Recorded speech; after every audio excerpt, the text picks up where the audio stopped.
आपको आपको तहजीब नहीं है? कैसे एक पत्रकार से बात की जाती है? अरे भाई क्या बात है, मैं हटता हूँ। नहीं हट जाओ, फिर हट जाओ, अभी कहते हैं तुरंत हटाओ। आप लायक नहीं हो बुलाने के कार्यक्रम के अंदर, आप इतनी बदतमीजी से बात कर रहे हो। जाओ यहां से। यार मैं तुम्हें लिबर्टी दिया, दलाल कहीं। यानी तुम गाली गलौज करते हो लोगों के साथ, गाली देकर तुम अपनी दुकान चलाना चाहते हो। तुम्हारी दुकान बंद हो चुकी है, उसका शटर डाउन। लालची और कायर कहा जाता है, यही वो मानसिकता। और ये मोहब्बत की दुकान नहीं, ये नफरत, गाली और धमकी की दुकान कांग्रेस पार्टी। क्यों क्यों क्यों क्यों नहीं? किस लिए आप गाली देने लायक है? आपसे सवाल पूछे तो गाली देने लायक है? कमाल की बात है। आपको तहजीब नहीं है? कैसे एक पत्रकार से बात की जाती है? अरे भाई क्या बात है, मैं हटता हूँ। नहीं हट जाओ, फिर हट जाओ, अभी कहते हैं तुरंत हटाओ। आप लायक नहीं हो बुलाने के कार्यक्रम के अंदर, आप इतनी बदतमीजी से बात कर रहे हो। जाओ यहां से। I will never call you. आप जिस तरह से बदतमीजी से बात कर रहे हैं, गाली देने के लायक हो। पब्लिक आपका क्या हाल कर रही है, समझ नहीं आ रहा क्या? पब्लिक क्या हाल कर रही है तुम्हारा? पब्लिक ने तुम्हारा हाल बिगाड़ दिया है, लेकिन तुम्हें चैन नहीं बढ़ रहा। ऑडियो खोलिए इनका, ऑडियो नहीं आ रहा इनका। मैं तुम्हें लिबर्टी दिया, दलाल कहीं। यानी तुम गाली गलौज करते हो लोगों के साथ, गाली देकर तुम अपनी दुकान चलाना चाहते हो। तुम्हारी दुकान बंद हो चुकी है, उसका शटर डाउन है। गाली देके भी खुलेगा नहीं उदित राज। और आज के बाद किसी पत्रकार को गाली गलौज मत करना। आज के बाद कसम खाओ, किसी पत्रकार से गाली गलौज नहीं करोगे। अगर गाली गलौज करोगे तो तुम्हें कोई बुलाएगा नहीं। कांग्रेस बदतमीज आदमी हो तुम। जहाँ तक मुझे पता है सर, कांग्रेस का है। हटाइए इस व्यक्ति को स्क्रीन से। देखिए सॉरी, मैं माफी चाहता हूं, मैं इंटरवीन कर रहा हूं कि ओबीसी समाज को गाली देना, जज की जीभ काट देंगे, किस प्रकार से पत्रकार की हवा निकाल देंगे, पत्रकारिता को गाली देना, मुझे लगता है यही तो कांग्रेस का एक प्रकार से चरित्र बन चुका है। और इसीलिए इतने बड़े व्यक्तित्व, महाराष्ट्र के इतने वरिष्ठ नेता को भी लालची और कायर कहा जाता है। यही वो मानसिकता। और ये मोहब्बत की दुकान नहीं, ये नफरत, गाली और धमकी की दुकान कांग्रेस पार्टी तब्दील हो चुकी है। सुरेंद्र राजपूत बैठे, अधिकृत प्रवक्ता है। क्या उदित राज के दिए गए बयानों पर वो इत्तेफाक रखते हैं? क्या लालची से लेकर जो अब तक जिस प्रकार की शब्दावली इस्तेमाल की गई और हवा निकाल दी, इस प्रकार का जो एक पत्रकारों के खिलाफ बार बार हमला किया जाता है, क्या सुरेंद्र राजपूत इसको कंडोन करते, कंडेम करते? ठीक है, मुझे लगता है वो विषय नहीं है।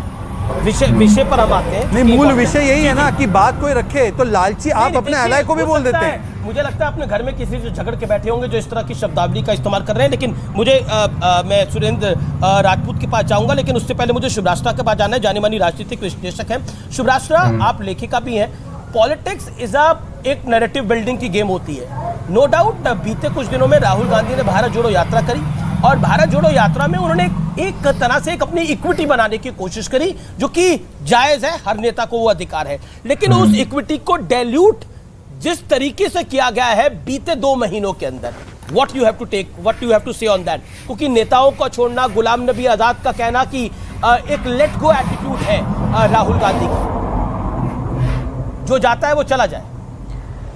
आमिश जी, बहुत ही व्यापक रूप में आपने सवाल पूछा है, लेकिन जिस संदर्भ में बात हो रही है उससे और आज की का जो घटनाक्रम हुआ आपके शो पे, उस सबको जोड़ करके मैं कुछ बातें कहना चाहती हूँ। देखिए, राजनीति, सही बात है, नैरेटिव बिल्डिंग का खेल है। नैरेटिव बहुत इंपॉर्टेंट होता है पॉलिटिक्स में।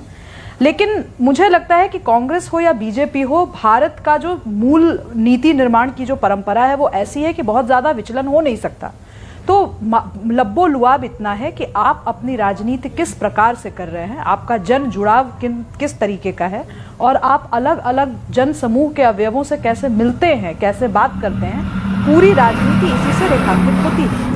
आज कांग्रेस पार्टी जिस तरीके से समाज के हर वर्ग के साथ लड़ झगड़ कर बैठी है, और हर वर्ग को जिस तरीके से वो गाली गलौज करती है, ये कहीं से भी राहुल गांधी की जो भी मूल अवधारणा रही हो भारत जोड़ो यात्रा को लेकर के, उससे तो मुझे मेल खाता नहीं दिखता।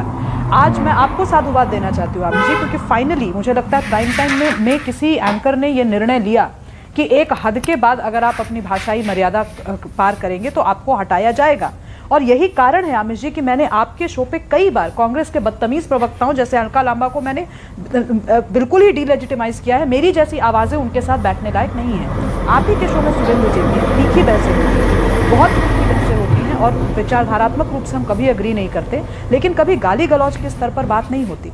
तो मुझे लगता है कि आगे आने वाले समय में अगर राहुल गांधी को जेन्युइनली एक सीरियस नेता के रूप में उभरना है तो उनकी जो टीम है उसमें सुरेंद्र राजपूत जैसे लोगों को ही जगह मिलनी चाहिए। क्योंकि अगर आप उदित राज जैसे गुंडे या अलका लांबा जैसे गुंडों को, मवालियों को बिठा करके रखेंगे, सुप्रिया श्रीनेत जैसी बदजुबान औरतों को बिठा कर रखेंगे, तो आपकी पार्टी का जो लोग, हमारे जैसे लोग, जो सही में हम लोग स्वतंत्र लोग हैं और हम चाहते हैं कि हम कांग्रेस पार्टी को वोट दें, लेकिन कारण तो बताए कोई। ठीक है, जिस तरीके से उड़ाई करके आपके यहाँ से लोग जा रहे हैं वैसा तो संभव नहीं है। ठीक है, क्या आपको लगता है you made your point. Surendra Rajput, क्या आपको लगता है जो रविशंकर प्रसाद सुरेंद्र को संबित पात्रा तो हमेशा धोते रहते हैं, वो तो एकदम घटिया हो रहे थे, कांग्रेस की सबसे बेकार हो रहे थे वो, उसे तो पार्टी से निकाल देना चाहिए। ना उसे बात करने का ढंग है, ना वो पॉइंट पे जवाब दे पाती है, वो क्यों डिबेट में आती है, अपना बेइज्जती कराने आती है, वो हमेशा संबित पात्रा उसकी बेइज्जती करते रहते हैं, सुप्रिया सुरेन का। तो याती क्यों पार्टी ने इसे क्यों रखा है, कहीं से ना जीती है ना कुछ है, पता नहीं क्यों रखा है इसे, अपना पार्टी बर्बाद करने के लिए कांग्रेस वालों ने रखा है, जैसे राहुल गांधी को रखा है कांग्रेस वालों ने। जब से वो आया है पार्टी डूबती चली जा रही है। पहले जब तक वो नहीं था तब तक कांग्रेस अच्छा खासा ग्रो कर रही थी, आगे जा रही थी, और जब से वो आया है उल्टा सीधा बात बोल के कांग्रेस को डुबाते जा रहा है, और कांग्रेस का अंत यही करेगा, जहाँ तक मुझे लगता है कि कांग्रेस को ये डुबा देगा राहुल गांधी। और बीजेपी तो भविष्य है, बीजेपी ही एक ऐसी पार्टी है भविष्य में जो होगी, और हर राज्य में होगी, देखेंगे आप लोग। और कांग्रेस का कोई भविष्य नहीं है अब। अगर आगे चल के कोई पार्टी होगी तो सिर्फ बीजेपी होगी, और इन सभी पार्टियों को साथ मिलके बीजेपी से लड़ना होगा। इन सभी पार्टियों को, जितने भी चिल्लर पार्टी है, जितने भी ये फालतू के पार्टी हैं जो हिंदू विरोधी हैं, जितने भी हैं, जैसे अभी 2024 में चुनाव हुआ था केंद्र सरकार का, तो सब साथ मिलके लड़े थे। तो भविष्य में देखेंगे ये सब साथ मिलके ही लड़ेंगे एक पार्टी को हराने के लिए। इन सबको साथ आना पड़ेगा, हर साल यही हाल होगा, मतलब जब भी चुनाव आएगा तो हर बार इन्हें ऐसा ही करना पड़ेगा। आगे चल के कोई मजबूत पार्टी नहीं बचने वाला है, कांग्रेस खत्म है, भविष्य नहीं है कांग्रेस का। जनता जाग चुकी है, उन्हें पता है कि इंडिया में अभी किसकी सरकार हमें चाहिए, कौन भारत को आगे बढ़ा सकता है, कौन चला सकता है। तो बीजेपी का ही आगे जो भी है भविष्य बीजेपी का ही है, कांग्रेस को एकदम बिल्कुल नहीं। और कांग्रेस के कुछ नेता भी ऐसे हैं जो पार्टी को और डुबाते चले जा रहे हैं मेरे ख्याल से। बाकी आप लोग का क्या राय है मेरे कमेंट करके ज़रूर बताइएगा, और चैनल पे नहीं तो प्लीज़ सब्सक्राइब कर लीजिएगा। वीडियो को पूरा देखने के लिए आप सभी का धन्यवाद।